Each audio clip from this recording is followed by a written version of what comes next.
Espero que anden muy bien. Vamos a hacer en esta ocasión un nuevo parcial de Física 1 para la cátedra de FIUBA, Facultad de Ingeniería. Sé que todos rinden esta semana, así que les deseamos muchos éxitos y espero que este material les ayude. Antes que nada, para empezar, van a ver en la descripción del video, acá abajo en la esquina inferior izquierda, nosotros dejamos un código QR para que ustedes puedan hacernos una donación por Mercado Pago, si así lo desean. Todo es bienvenido para colaborar a sostener el canal. Así que bueno, vamos a arrancar con el primer ejercicio, ¿sí? En este caso, como ustedes ven, este es un caso, digamos, típico de resortes, ¿sí? Otra cosa que claro es que en este caso nosotros vamos a tener, digamos, el modelo del examen lo pueden encontrar en la descripción del video, ¿sí? Para bajárselo por Google Drive. Entonces, nosotros vamos a tener un sistema, como que ustedes ven acá en la pantalla, a continuación, de estos tres cuerpos que está unido mediante un resorte a la pared. ¿Okay? Tenemos cuerpos A, B y C. En este caso, para aclarar por las dudas, vamos a tener que C es una barra ideal. ¿Sí? En este caso tiene una masa determinada, pero es una barra, no es un cable de tensión. ¿Okay? Y básicamente todo este sistema, mediante el cuerpo A, está sostenido a una fuerza F de un determinado módulo que en este caso son 1000 newtons. ¿Okay? Esa sería la definición por ahora de lo que estamos viendo. Entonces, nuestra idea va a ser tratar de entender en este caso, al principio tenemos que el resorte está comprimido en una determinada magnitud que es de 0,5 metros, por ejemplo. Entonces, como supuestos, vamos a ver que no hay rozamiento en todo el problema, ¿sí? Así que lo tenemos en cuenta esto. Y la idea sería hallar lo que sería la tensión en la barra. La tensión en la barra la podemos definir como la suma de las fuerzas que están aplicadas sobre la barra. Es decir, si la barra tiene tracción por dos lados o compresión, en realidad podríamos definirla como la suma de las tracciones o compresiones a izquierda y derecha que va a tener la misma. ¿Sí? Entonces, esa sería por un lado nuestra definición. ¿De acuerdo? Entonces, por un lado, teniendo en cuenta esto, vamos a proceder a hacer las cuentas. Yo lo que les diría es que lo primero que hay que tener en cuenta acá es un sistema de referencia clásico, ¿okay?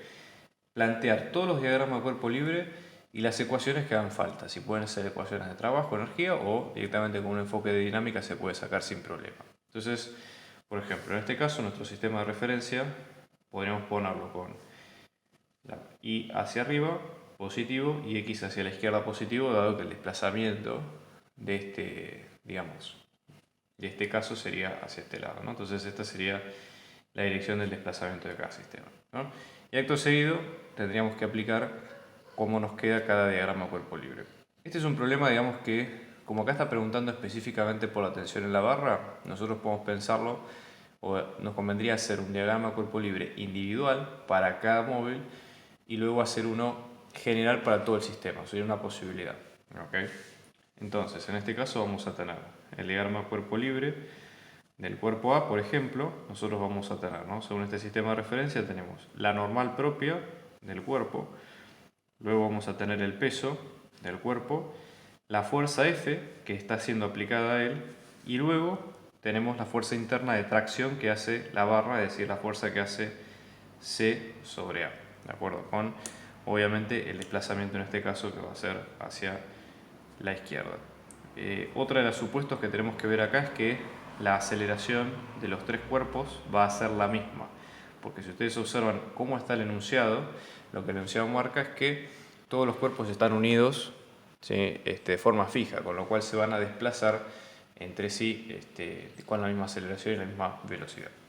Entonces, ahora hacemos el diagrama cuerpo libre de la barra, que es el que está a continuación. Fíjense que la barra tiene peso, sin embargo está sujeta, digamos, por lo que serían los cuerpos de A y B. Entonces podemos llamarlo de alguna forma normal de B sobre C y normal de A sobre C, por ejemplo. Con lo cual también habría que incluirlos, ambos pares, cuando hagamos el diagrama correspondiente con el otro cuerpo. Es decir, en este caso sería una normal de C sobre A. Normal es una forma de llamarlo, sería como fuerza de sujeción, por alguna forma, ¿sí? Es un empotramiento o algo similar que haga que la barra esté unidas hacia A y B, pero claramente no es rozamiento, no son esos típicos problemas de rozamiento donde están unidas de una forma u otra, porque no es lo que lo cumple.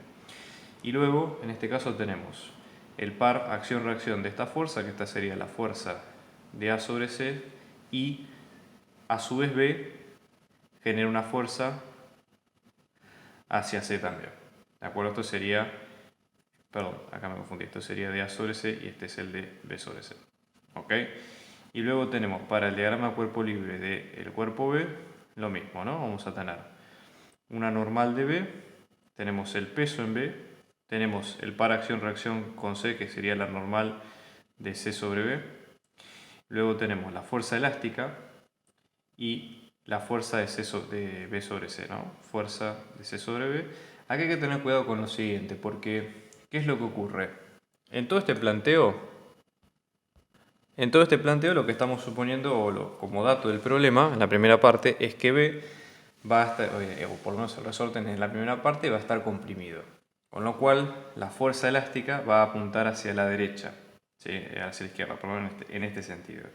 Entonces hay que reparar en este detalle porque cuando vayamos a la segunda parte, fíjense lo que dice el problema, que dice que la longitud inicial del resorte en compresión es de 0,5 metros. Con lo cual, como en el punto B dice que todo el sistema se va a desplazar 1 metro, quiere decir que va a pasar por su posición de equilibrio y luego va a ser 0,5 metros en expansión del resorte.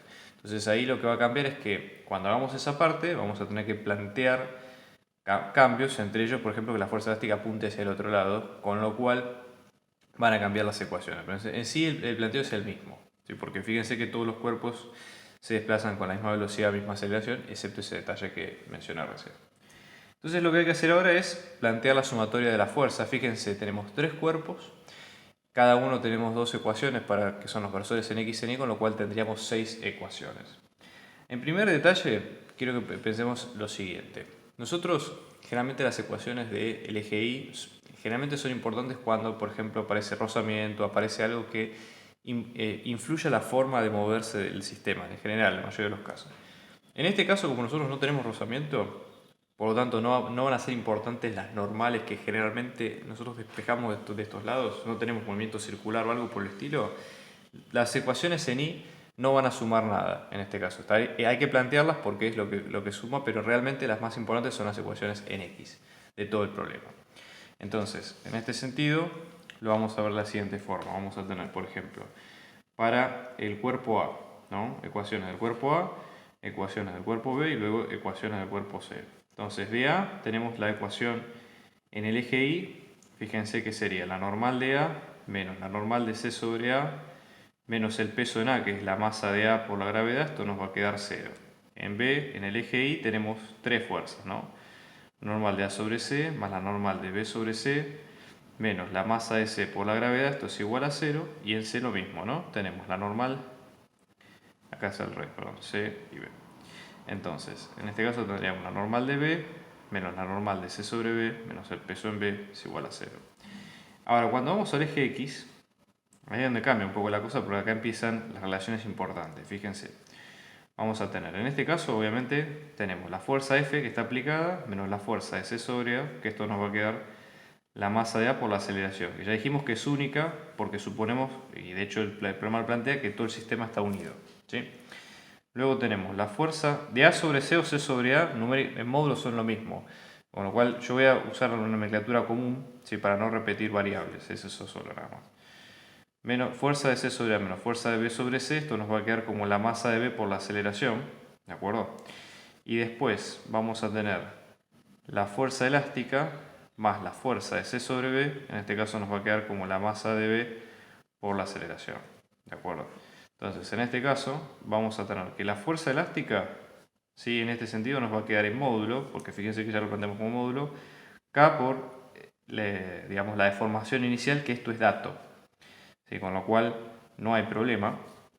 Entonces, si pasamos en limpio las ecuaciones, vamos a tener lo siguiente. Entonces, en limpio van a quedar de la siguiente forma las ecuaciones. Piensen una cosa también siguiente, ¿no? Nosotros podríamos analizar este problema como si fuera un sistema todo en conjunto. ¿Qué quiere decir? Por ejemplo, si yo pienso A, B y C como una suma de masas, ¿sí? Y me despreocupo de las fuerzas internas, que en realidad serían las tensiones internas de la barra, yo tendría solamente, fíjense, la fuerza elástica y luego la fuerza F que está aplicada. Con lo cual, ¿cuál es la ventaja de pensar el problema de esa manera, ¿no? O sea, nosotros si lo vemos como sistema, vamos a tener, por ejemplo, la normal del sistema, ¿sí? Normal del sistema más el peso del sistema, y luego tenemos la fuerza F y la fuerza que le es aplicada al sistema, fuerza elástica, ¿no? Entonces, en este caso tendríamos una ecuación más, vamos a llamarla la fuerza más la fuerza elástica, que nos va a quedar como K por la longitud inicial, que esto nos va a quedar como la suma de las masas por la aceleración. Entonces de acá hay varias ventajas, ¿no? Nosotros podemos despejarlo de acá. Vamos a tener, por ejemplo, que la aceleración nos va a quedar como la fuerza más la constante por la longitud inicial sobre la suma de tres masas. Y después podemos despejar donde nos interesa a nosotros sacar cada valor, ¿no? Recuerden que podemos definir la tensión, en este caso de la barra, como la fuerza de C sobre A más la fuerza de B sobre C, de A sobre C, B sobre C, ¿no? Para entender un poco el problema. Entonces, en este sentido, este es un problema donde nosotros tenemos todos los datos para poder averiguar el resultado, ¿sí? Y ver las unidades y demás. Pequeño detalle, fíjense. Antes de reemplazar todas las unidades, ¿no? Nosotros la aceleración, ¿en qué la medimos? Es longitud sobre tiempo al cuadrado, ya sea metros sobre segundo al cuadrado, kilómetros por al cuadrado, lo que sea.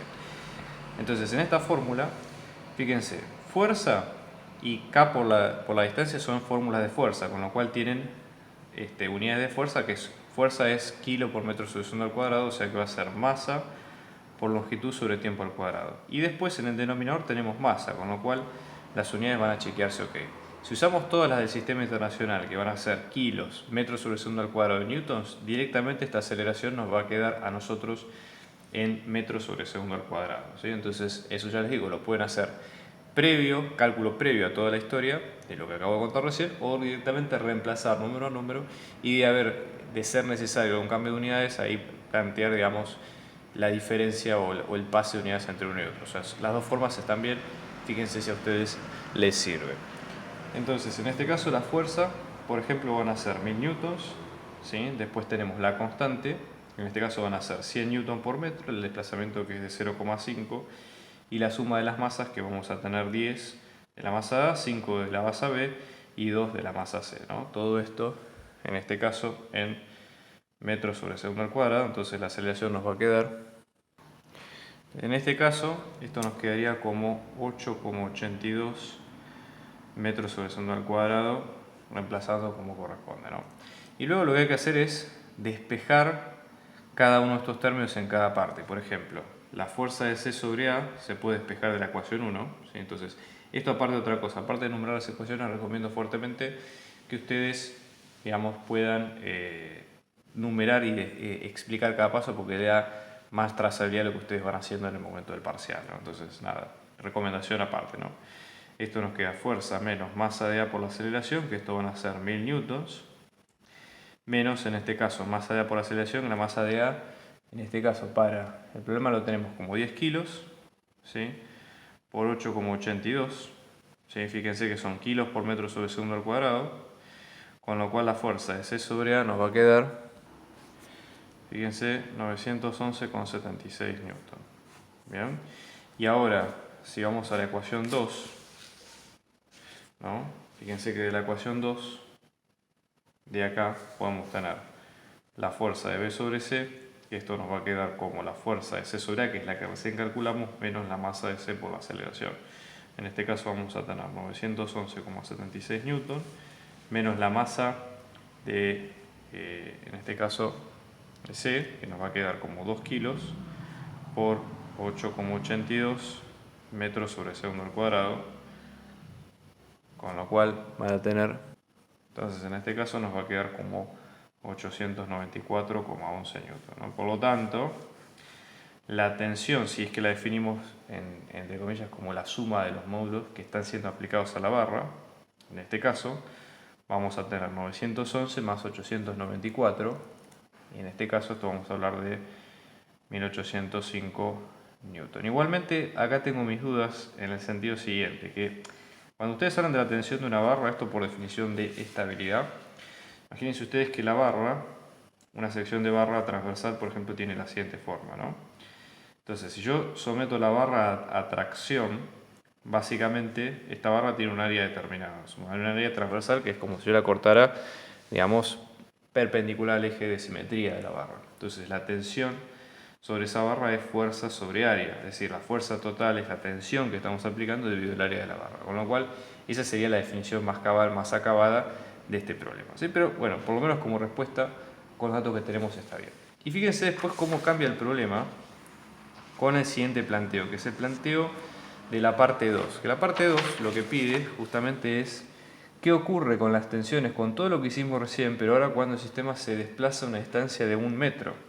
Entonces, ¿qué ocurre? Yo voy a hacer, como el planteo es casi igual, porque ya les digo, lo único que va a cambiar va a ser la dirección de la fuerza elástica por lo siguiente. Fíjense, la fuerza elástica cambia porque ahora el resorte pasa a estar en expansión, con lo cual la fuerza de restitución que va a ser hacia digamos, la pared. Entonces, el planteo es el mismo, yo lo voy a pintar en verde, entonces la fuerza elástica pasa a estar en este sentido, el desplazamiento sigue siendo a la derecha, ¿sí? O suponemos, porque después la aceleración en signo nos lo va a dar las cuentas, entonces en definitiva vamos a tener, fíjense, agregamos un menos acá, ¿sí? El módulo sigue siendo fuerza elástica de la constante por desplazamiento, eso no va a cambiar, ¿okay? Y luego nosotros vamos a tener, fíjense en este caso, cuando hacemos las cuentas lo único que cambia en este sentido es el signo, entonces la aceleración va a estar contada con el signo menos. Entonces yo les digo, hagan todas las cuentas de vuelta y van a ver que ese sería el planteo, ya les digo, pero con el cambio de tener justamente digamos, la fuerza elástica apuntando hacia el otro lado.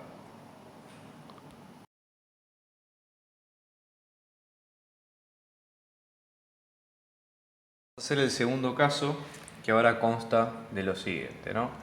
Fíjense, este es un caso, aviso por las dudas, que no tiene los datos suficientes como para hacerlo o para resolverlo de entrada, así que yo lo que voy a hacer es dejarlo expresado en términos de la solución general según los datos que tengamos de cada variable en particular, ¿no? O sea, no se preocupen demasiado por la situación. Pero bueno, ¿cuál es la idea acá?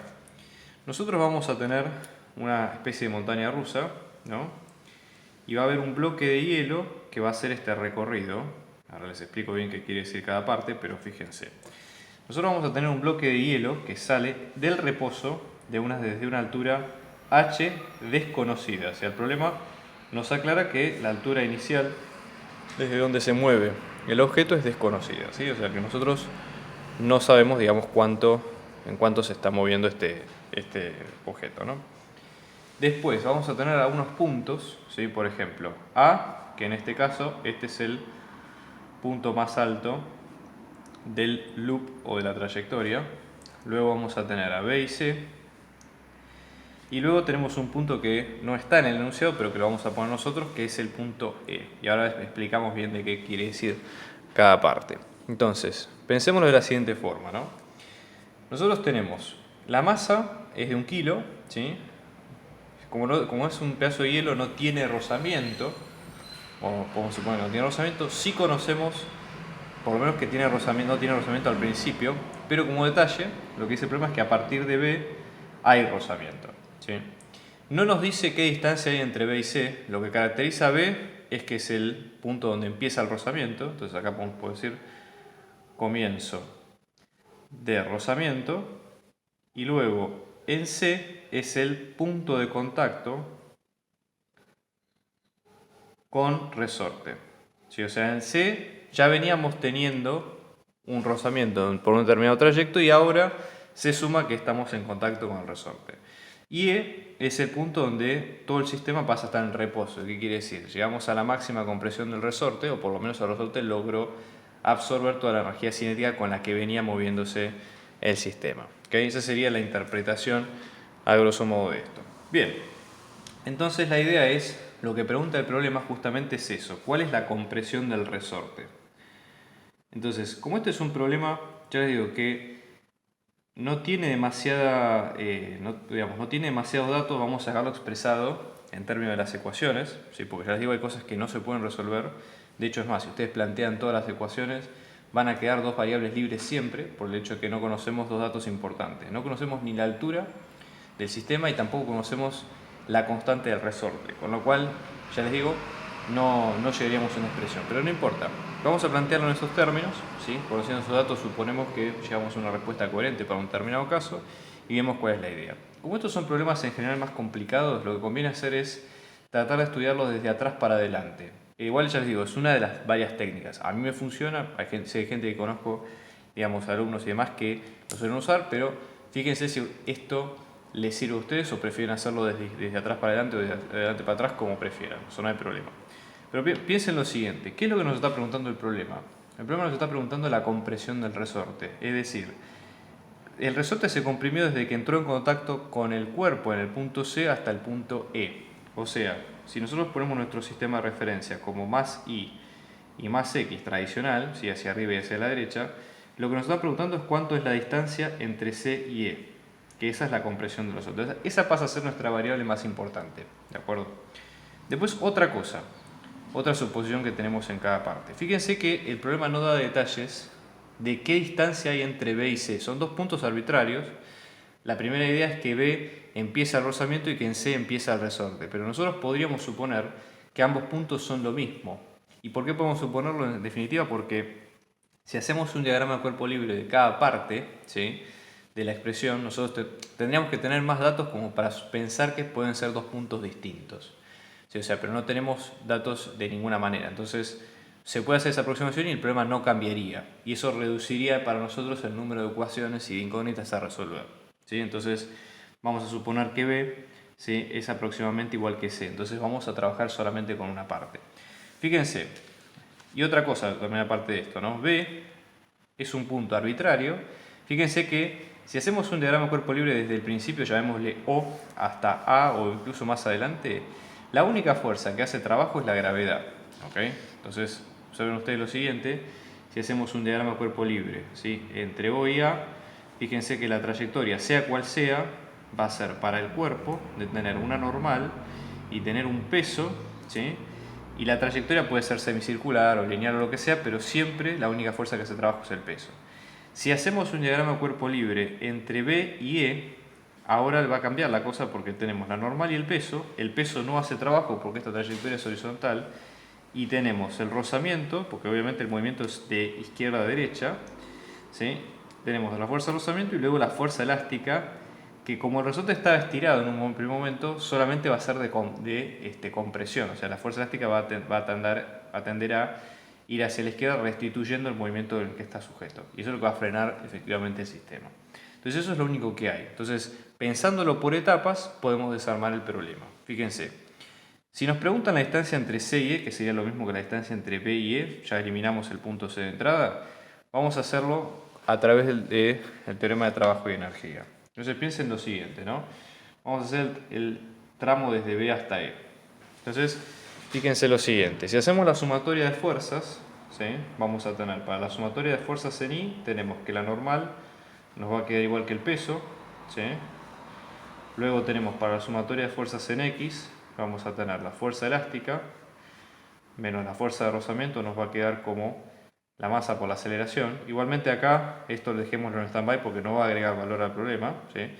En este sentido, vamos a ver, por ejemplo, que la fuerza de rozamiento queda como el coeficiente por la normal, en este caso estamos usando el coeficiente dinámico, ¿sí? Y ahora, fíjense, si lo pensamos por trabajo y energía, vamos a tener, ¿no?, el trabajo total entre B y E, usamos el teorema de fuerzas vivas, que es el de la variación de energía cinética, ¿no? Variación de energía cinética entre B y E, o sea, va a ser la energía cinética final, que va a ser la de E, menos la energía cinética inicial, que es la de B. O sea, esto va a ser 1/2 de la masa por la velocidad de E al cuadrado, menos 1/2 de la masa por la velocidad de B al cuadrado. Dato de color, N es el punto donde el sistema pasa a estar en reposo, porque nosotros ya no tenemos, o justamente es la consigna del problema, cuándo el sistema se va a dejar de mover. Con lo cual, como esta velocidad es 0, anulamos todo el término. Y luego, esta sería la ecuación 4, ¿no? Y luego después, trabajo total, en este caso entre B y E, tenemos dos trabajos. Primero el trabajo de la fuerza elástica, después tenemos el trabajo de la fuerza de rozamiento. Acuérdense, pueden poner, digamos, el trabajo del peso y la normal así a modo figurativo, porque en realidad van a valer 0 y las justificaciones que son ortogonales a cada punto de la trayectoria en ese segmento, ¿sí? Entonces es más simple si ustedes lo ven de ese lado. Entonces en este caso, fíjense, el trabajo de la fuerza elástica es menos la variación de su energía potencial, es una fuerza conservativa, ¿sí? Y en el caso del rozamiento es el valor del rozamiento, ¿sí? Pero multiplicado por la trayectoria. La trayectoria de B a E la habíamos marcado como X de B sobre E, entonces nos va a quedar como el coeficiente por la masa por la gravedad por X de B a E. En este caso, la variación de energía potencial elástica nos queda la energía potencial elástica inicial, es decir, la que se tiene en B, menos la energía potencial elástica final, que es la que está en E, menos el coeficiente por la masa por la gravedad por X de B sobre E. Fíjense, la energía potencial elástica, por definición, en este caso es un medio de la constante por la deformación del resorte al cuadrado. Entonces, ¿qué ocurre? B o C, en el caso del problema, era un punto donde el resorte estaba en reposo, es decir, estaba en su longitud natural, con lo cual esta energía potencial elástica vale 0. Y en este caso tenemos exactamente la longitud que queremos calcular, de B a E al cuadrado, ¿no? Menos coeficiente por la masa por la gravedad por X de B sobre E. Entonces, esta de vuelta es otra definición del trabajo total entre B y E. Y fíjense que de acá, ambas ecuaciones, supongamos la 5 y la 4 son iguales, entonces vamos a tener menos un medio de la masa por la velocidad en B al cuadrado, ¿sí? Esto es igual a menos un medio de la constante por X de B sobre E al cuadrado menos el coeficiente por M por G por X de B sobre E, ¿no? Sigamos, vamos a acomodar un poquito esta ecuación y vamos a pensarlo de la siguiente forma. Fíjense que en este caso esto nos va a quedar como multiplicamos por menos un medio en ambos lados, por ejemplo, entonces tenemos masa de B, masa por B, velocidad de B al cuadrado, nos queda en este caso la constante por X de B sobre E al cuadrado más 2 veces el coeficiente por la masa por G por X de B sobre E, ¿sí? Vamos a dejarlo en stand-by porque ¿qué ocurre? Ahora hay que seguir analizando el problema en las otras partes, ¿sí? En este caso en la parte B, en la parte A y obviamente hacia atrás. Como este es un problema, ya les digo, de varias ecuaciones, lo que conviene tratar de hacer es tener una cuenta de cuáles son las ecuaciones que nos van sirviendo, porque este es un problema que va en etapas. Obviamente hay ecuaciones que son de etapas intermedias, que sirven indirectamente para calcular otras variables, pero que en el fondo las importantes son justamente las que estamos viendo nosotros ahora. Entonces, yo voy a dejar al costado de la hoja, ¿sí? Para que se entienda un poco nuestro razonamiento, voy a dejar al costado de la hoja cuáles son las fórmulas con las que nos vamos quedando, ¿sí? Y cuáles son las variables de incógnitas que tenemos. Obviamente la cuenta es la cantidad para resolver todo el sistema, que ya les digo con sustitución y demás, eso es más matemática, nosotros tenemos que fijarnos simple y llanamente que tengamos la misma cantidad de ecuaciones y la misma cantidad de incógnitas. Ya con eso, con ese dato nada más, podemos garantizar que podemos resolver el sistema y después viene toda la parte de, digamos, despejar cuánto vale cada una de las variables y demás, ¿no? Entonces, hasta ahora, la primera ecuación que nosotros tenemos es la ecuación 6, ¿sí? Que en este caso nos va a quedar como masa por la velocidad en B al cuadrado, que nos queda la constante por X de B sobre E al cuadrado, más 2 veces el coeficiente por la masa por G por X de B sobre E. Y las incógnitas que nosotros tenemos, si las ponemos acá en rojo, es obviamente X de B sobre E y la velocidad en B. Entonces eso nos presenta a nosotros, ahora tenemos que volver a trabajar con básicamente de vuelta al diagrama y ver qué es lo que tenemos. Fíjense, nosotros ahora ya tenemos la velocidad en B, ahora vamos a analizar una foto que sería la foto entre A y B. ¿Qué es lo que ocurre entre A y B? O sea, estamos en la trayectoria de lo que sería la curva, en este caso del loop, y nosotros lo que vemos es que la única fuerza que hace trabajo, ¿sí? Entre A y B también sigue siendo la gravedad, por más que está la normal y demás, ¿no? Entonces, volver a plantear trabajo y energía, en este caso entre A y B, y verlo de la siguiente forma. Fíjense, entre A y B vamos a tener trabajo total entre A y B que nos va a quedar menos la variación de energía potencial gravitatoria, que esto va a quedar la energía potencial gravitatoria inicial menos la energía potencial gravitatoria final. Fíjense que si esto es un loop, nosotros tendríamos, supongamos que esto es un semicírculo, bueno, este semicírculo tiene un determinado radio. Si el radio es la distancia entre el centro y cada uno de los vértices, y suponiendo que ponemos un nivel de referencia 0 en el piso, ¿qué es lo que va a pasar? La altura en B va a ser 0 y la altura en A va a ser 2 veces el radio de ese loop. ¿De acuerdo? Y lo expresamos en el radio y ya les digo por qué. Porque más adelante vamos a tener que trabajar con básicamente las velocidades de movimiento circular que tenga en ese punto el problema. Entonces, la energía potencial gravitatoria en B, ya les digo, por poner el nivel de referencia en B, 0 va a ser 0. Entonces, el trabajo total de A hacia B nos queda como masa por gravedad por la altura de A, que la altura de A es 2 veces el radio. Entonces vamos a tener masa por gravedad por 2 veces el radio. Y después, fíjense que también el trabajo total entre A y B nos va a quedar como la variación de energía cinética entre A y B, que es la energía cinética final menos la inicial. O sea, tenemos un medio de la masa por la velocidad en B al cuadrado menos la velocidad en A al cuadrado. Cuando igualamos las dos ecuaciones, 7 y 8, tenemos un medio de la masa por la velocidad en B al cuadrado menos la velocidad en A al cuadrado, que nos queda masa por gravedad por 2R. Acá, fíjense, dividimos ambos lados por la masa, se va, y llegamos a esta expresión, ¿sí?, de relación de velocidades. Entonces la podemos incluir, esta sería la ecuación 9 en nuestro listado, ¿sí? La ecuación 9 que nos queda, la velocidad en B al cuadrado menos la velocidad en A al cuadrado es igual a 4 por G por R, y se agregan dos incógnitas más. ¿Cuáles son? El radio, ¿sí? Porque fíjense que el problema no habla en ningún momento de la altura que nosotros tenemos de nuestro sistema, o sea, no es un tema para acá. Y después tenemos la velocidad en A, o sea, tenemos dos ecuaciones para 4 incógnitas, con estos datos, ya les digo. Ahora viene un problema interesante, que es, fíjense que como datos, el problema nos dice cuánto vale la normal en A. Entonces, sería interesante plantear hasta este momento un diagrama de cuerpo libre en A y otro en B. ¿Con qué característica? Que en A nosotros tenemos que siendo el punto más alto de la trayectoria y es un movimiento circular, y lo mismo en B. Entonces, por ser un movimiento circular, por estar en un loop, van a tener aceleración radial. Obviamente las aceleraciones tangenciales son distintas porque no es un movimiento circular uniforme. Pero no importa, porque a efectos de lo que queremos buscar nos sirve. Entonces fíjense, vamos a hacer un diagrama de cuerpo libre en A. A es el punto más alto de la trayectoria, entonces vamos a tener, por ejemplo, en este caso una normal que va hacia abajo, esto es dato, acuérdense que es dato. Luego tenemos el peso, ¿sí?, que sigue siendo constante, y finalmente la aceleración radial en A que apunta hacia abajo. Entonces fíjense, esta es la única sumatoria de fuerzas que tenemos, ¿no? Normal en A más el peso, que es masa por gravedad, esto nos va a quedar la masa por la aceleración radial en A. ¿Qué es la aceleración radial? Es la velocidad al cuadrado en ese punto sobre el radio, o sea que esto vamos a tener masa por la velocidad en A al cuadrado sobre el radio. Entonces ahora, ¿qué es lo que ocurre? Tenemos una ecuación más para la misma cantidad de incógnitas que teníamos antes, esta sería la ecuación número 10, por ejemplo. Entonces venimos acá, ecuación número 10, tenemos la normal en A, que es dato, más la masa por la gravedad, esto nos va a quedar como masa sobre R por la velocidad en A al cuadrado. 3 ecuaciones y 4 incógnitas.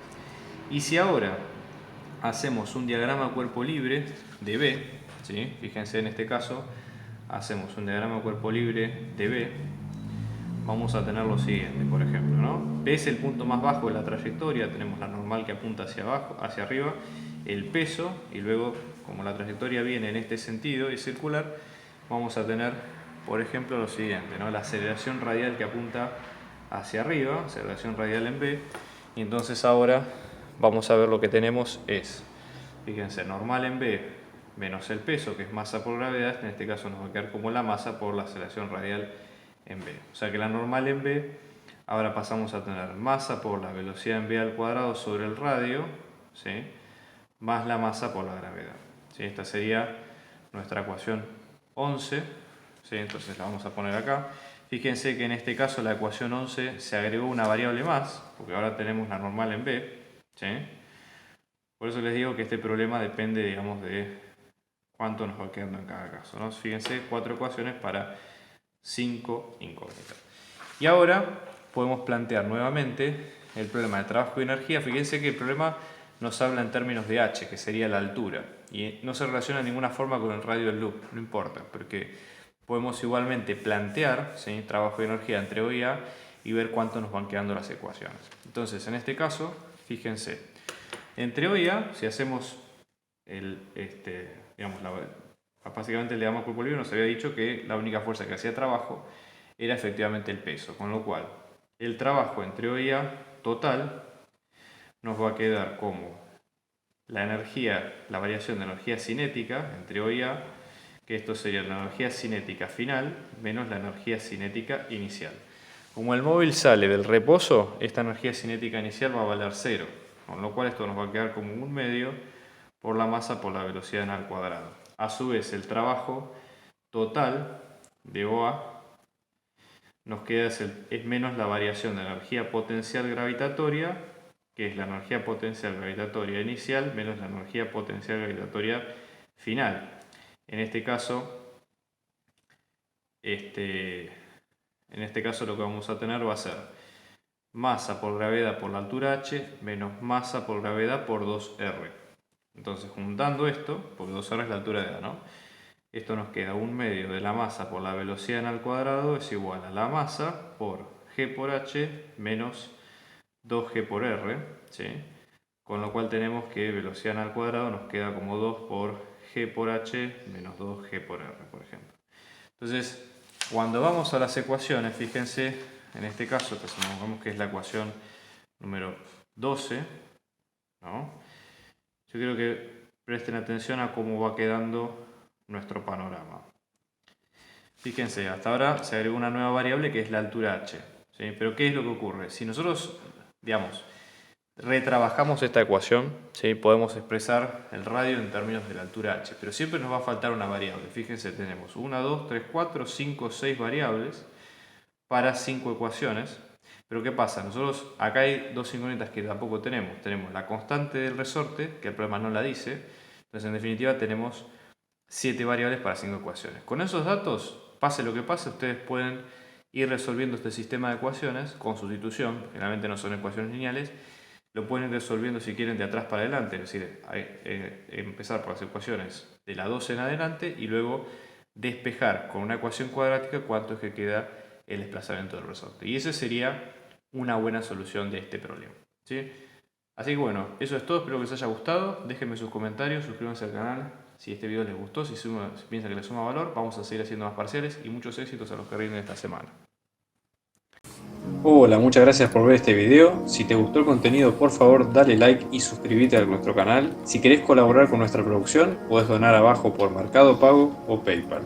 Este canal se sostiene gracias a las donaciones que nos dan gente como ustedes. Muchos éxitos en la cursada y muy buena vibra desde acá.